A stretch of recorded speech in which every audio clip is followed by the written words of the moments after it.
thousands. At one point, my card was on his phone. Did it ever strike you as bizarre that a civil engineer, seemingly very successful man, had no money? I think I just wanted to believe that he was a good guy and that, you know, we're just being faced with some challenges. There was no doubt in him when he was saying these things to me that they weren't real. You felt that you had found Mr. Right, then you find out you're pregnant. And we were both so happy. He was so happy to be a first-time dad. He said, oh, my mum's going to be so happy, finally a grandchild. But when Cass was 5 months pregnant, Marcus announced he was moving back to Dubai. Cass says he told her he'd signed a 5-year contract with a top-tier engineering firm. Yeah, walking to work. So this is the marina. It's out the station, the national station. So he's sending me videos and photos of the work vehicle that he's got in.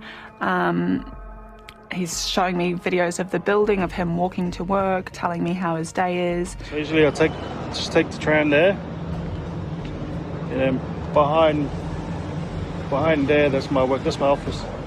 Everything seemed pretty normal until I started sort of asking questions about, okay, when am I coming over? That's when the cracks started. For this, and the embassy's only taking Aussie money. It's $105. Can you please transfer Henrik $465 to add to the flight fees? My bank's down here.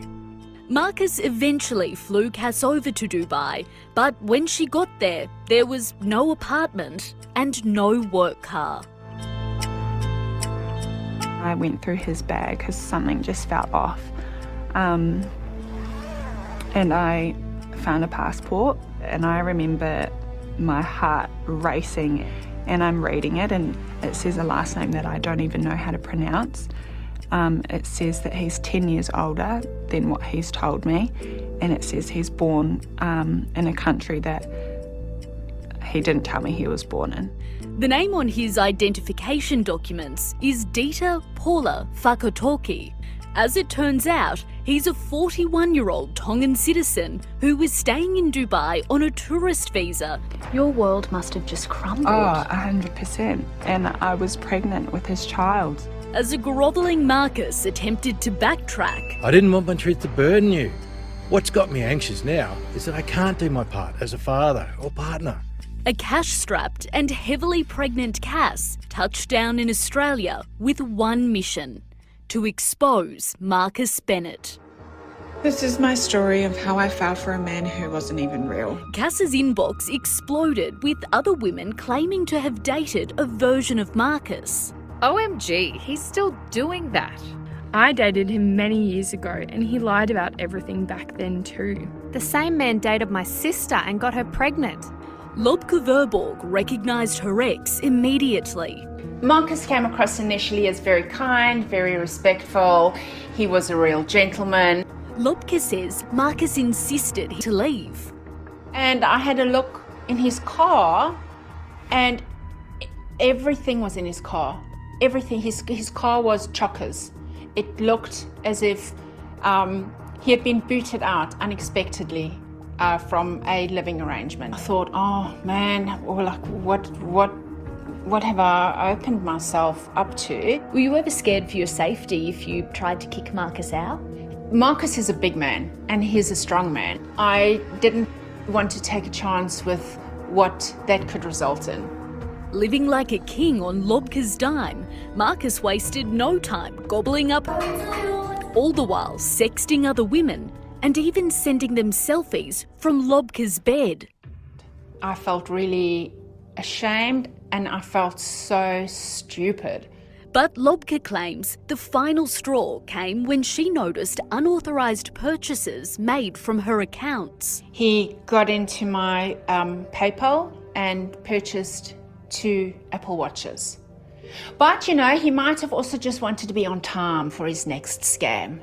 Lobke kicked Marcus out and then reported him to the Queensland Police. Unbeknown to her, he was already on the radar of Victorian Police after another ex raised the alarm a year prior.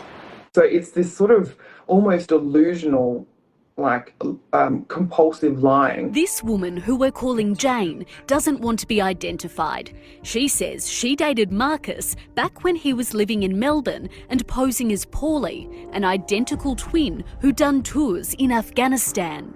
If someone thinks it's ethically fine to lie about being in the army, the military, the police, lie about going to Anzac Day, and what else are they capable of? Jane says after she noticed a few inconsistencies in Paulie's story, she hired a private investigator who she says confirmed her suspicions. Then I said to him, I know that you're not who you say you are. And he first of all just denied. And then all of a sudden said, you're fast. And that's just where my stomach sank, because I realised that he was doing this to other women. After being outed as a love rat on the internet, someone claiming Marcus was dead began messaging accounts resharing Cass's video. The guy in one of the TikTok videos you shared sadly took his own life. There's been contact with his family as his parents are old and we're organising where we send the body. That same person also happened to be job hunting in Dubai, posting pictures of their former work as a barber in Melbourne using pictures from a business formerly owned by Dita Fakatoki. No, I never made that up.